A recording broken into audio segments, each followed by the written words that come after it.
Hey guys, what's up? Welcome back to, of course, none other than your girl Cooking with Tammy. Today I am back with another great recipe. Yes, something that I know for a fact you're going to fall in love with and you're going to enjoy. Today we're going to be making a delicious, meaty, cheesy, baked spaghetti. So without further ado, let's introduce these ingredients and get to cooking. First thing on up, we have our spaghetti. Now, of course, there's different types of spaghetti. You have thin, you have a little thicker, you have number 8, number 9. You figure it out, use what you want to use. We also have some fresh basil in the house, along with fresh parsley, onions, yellow to be exact, along with bell peppers, both green and red. We also have our cheeses. We have our mozzarella cheese along with our parmesan cheese. Not to mention we have our meat. Can't have baked spaghetti without that meat. So we have some chuck ground beef right here up in the front. And of course, we're going to incorporate some smoked sausages with it. Yes! For our seasonings, we're going to be using dried thyme, chili flakes, along with onion powder, adobo seasoning, Italian seasoning, paprika, both regular and smoked, along with our ragu sauce. And to kick it up just a notch, we also have a little bit of beef bouillon, salt, ground black pepper, garlic cloves, along with our brown sugar. So with all of that being said, let's get to cooking. First thing we're going to do is we're going to take our fresh basil along with our fresh parsley, bunch it together, and we're just going to rough chop it, basically just like this. Get in there and get it really good. All right, that's it. We are done. Did I forget to mention this recipe is going to be quick and easy. Take your fresh herbs, add it to a little ramekin or a little bowl, and we are going to set it aside. Bring the bell pepper on in. I'm going to take this much of, let's see, maybe about 3, not even 3/4, but maybe 1/4 of the bell pepper, each color. Of course, if you want to add or use more, you can. Totally optional. And the bell peppers, they don't have to be chopped too finely, only because they're going to break down once we add it and we cook it down on the sauce and everything else. So it's not necessary. Just something to give it a little color contrast and a little flavor. We're going to add this to the bowl as well. Boom. Put it right here. Go in there. We're going to get that onion. We're going to dice these onions on up.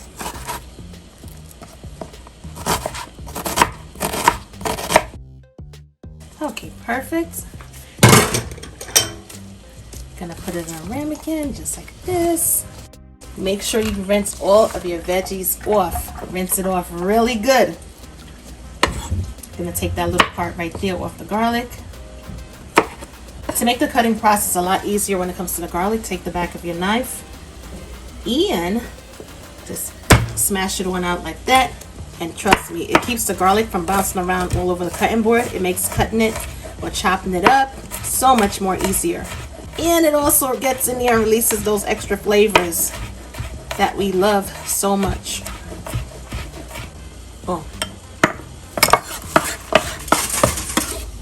In the meantime, while we were prepping the veggies, our water has come to a rolling boil, which is perfect. I'm going to add just a small amount of oil. Add avocado oil, olive oil, whatever your preferred oil is, and that's going to prevent the pasta from sticking together. I'm going to lay it in the pot just like that, and before you know it, it's going to start to break on down, and it's not going to be left standing up like that, obviously. When it comes to the cooking instructions for the pasta, that's going to be totally left up to you. You are going to refer to the back of the box. It's about that time. We are going to introduce our ground beef to this cast iron skillet. This recipe is not limited to only using a cast iron skillet. Use whatever you have. And if you notice, I didn't add any oil to the skillet only because this ground beef is chuck ground. It's going to produce its own oils. Now, if you're rocking out with, let's say, 80% lean, 10% fat, you may want to add a little bit of olive oil or avocado oil. Totally up to you. We're going to go in there and we're going to break it on down. I'm going to use my meat chopper to get the job done a little bit quicker, followed by my spatula. And we're going to chop this meat on up and allow it to cook all the way through until it's nice and brown. In the meanwhile, because we're making that nice meaty, cheesy baked spaghetti, we need to work on our sausages, all right? So we're going to get in there. We're going to chop those sausages up. If you want to cut it at a diagonal slice, it's totally up to you. If you just want to cut it straight across, that's up to you as well. If you want to add it whole into the pasta, hey, do you. But anyway, we're just going to cut it on up and set it aside until we're finished. And in the meanwhile, we are going to check on our meat and our pasta. Everything is looking good so far. Using a secondary skillet, add some oil. Once the oil comes up to temperature, we're going to add our sausages and we're going to brown these bad boys up on both sides. And this part right here shouldn't take any more than about 5 to 6 minutes. Our pasta is done. We are going to drain it on off. Now here's the thing, if you overcooked your pasta by a little bit, add some cold water to it and that's going to help it to firm on up. That's only if you feel like if it's overcooked just a bit. Check on those sausages, make sure you flip them on over because we want that even brown color on all sides. In the meanwhile, we are going to remove our sausages from the pan and set it aside. We're going to introduce our chopped veggies to this ground meat. The reason why I added the onions and the garlic and all of the veggies towards the end is because I knew I was going to be straining the meat off. And no worries whatsoever. The veggies are still going to get nice and softened. The onions are going to become translucent and so on and so forth. Only difference is we get to keep all of that flavor because what? We're greedy. We're going to mix it all up. Make sure everything is well incorporated. Lower the flame just a bit. Allow these veggies some time to soften on up. If you have a lid by any chance, you can also cover it on down and it's going to create like somewhat of a steam effect. So it's going to help the veggies to cook a lot faster as well. If you want to add just a little bit of water to kick up that steam, you can do that as well and cover it on down. It's been about 10 minutes and as you can see, our veggies are perfectly cooked all the way down. It's time for the fun part. So we're going to get to seasoning. We're going to add some adobo for that nice extra flavor, onion powder, garlic powder. We're going to add the regular paprika for color, of course, and we're also going to add our smoked paprika. Only difference is we're not going to add a lot of smoked paprika. We're also going to add that beef bouillon for that extra flavor as well. Mix it on up, make sure everything is well combined. Give it a quick taste.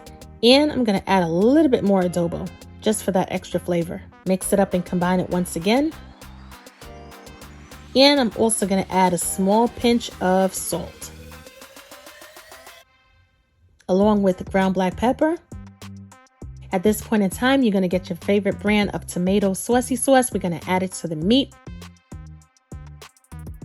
And of course, you still have a lot of saucy sauce in the bottle. So my suggestion would be to add some water, shake it around, and add it to the meat. Give it a good mix. And so far, everything is looking great. Not to mention, it's smelling even better. What? We are going to add some dried thyme along with some red chili flakes. Now, here's the thing. Those red chili flakes, they're really spicy. So unless you like a lot of spice or if you're feeding kids, don't add a lot of the red chili flakes. We're going to add in that Italian seasoning.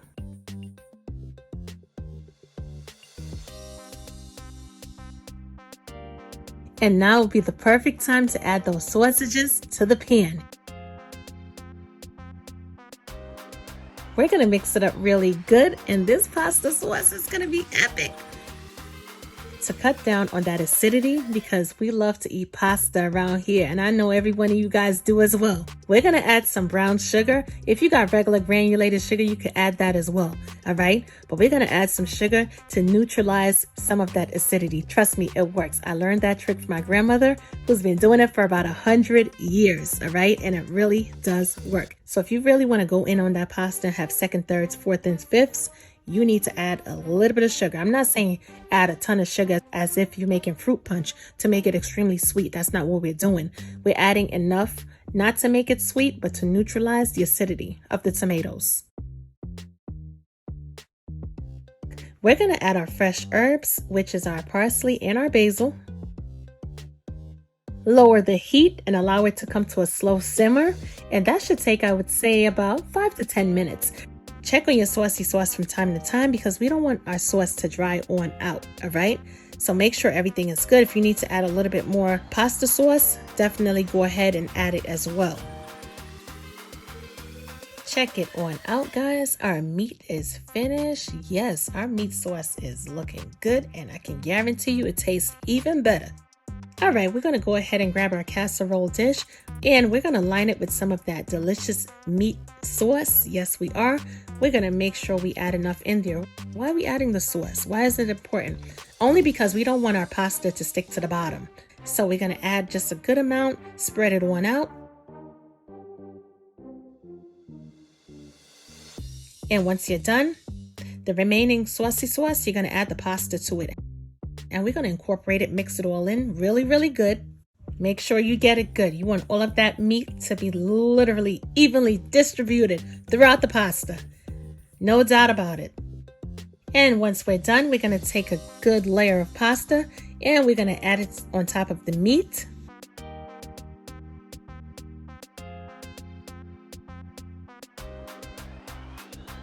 Not only do we want it to be nice and meaty, but we want it to be nice and cheesy as well. After we get the first layer of pasta into the dish, we're gonna add our freshly grated mozzarella and parmesan cheese. Yes, we're gonna layer it really good. Add a good amount of cheese.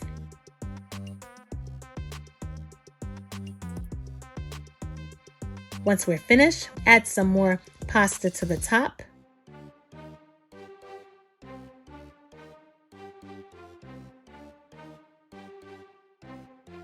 Now that we've added our second layer of pasta, there's a lot of meat still in the pan. Yeah, even though I incorporate it really good with the pasta, the meat is like, there's still a lot of meat on the side of the pan. So I'm just gonna go in there, take all that extra meat, place it on the top. This recipe right here is definitely a revamp to baked spaghetti, all right? Because we're not just using ground meat with like 2-3 seasonings. We're using ground meat and sausages along with our fresh herbs and seasonings. And we're gonna hit it off with one more layer of cheese. If you wanna add a little bit of dried parsley followed by our dried Italian seasoning, you can add that as well. We're gonna pop it into our preheated 350-degree Fahrenheit oven, uncovered, and we are gonna allow the cheeses to melt and for everything to get nice and bubbly. Once we're done, we're gonna remove it from the oven, and this is what we have right here, guys. Yes, our delicious, meaty, cheesy baked spaghetti is done. Check it on out. It's nice and cheesy. It's absolutely meaty and so flavorful. If you've never tried baked spaghetti before, this is the recipe right here. Talk about a great introduction to baked spaghetti. Absolutely delicious. And of course, if you've tried it and you've made it a dozen times, well, guess what? Make this recipe right here and you're gonna be like, wow, this is definitely one of the best baked spaghetti recipes that I've ever tasted. As always, I'm your girl cooking with Tammy, and I will definitely catch you guys in another video. Talk to you later. Bye, guys.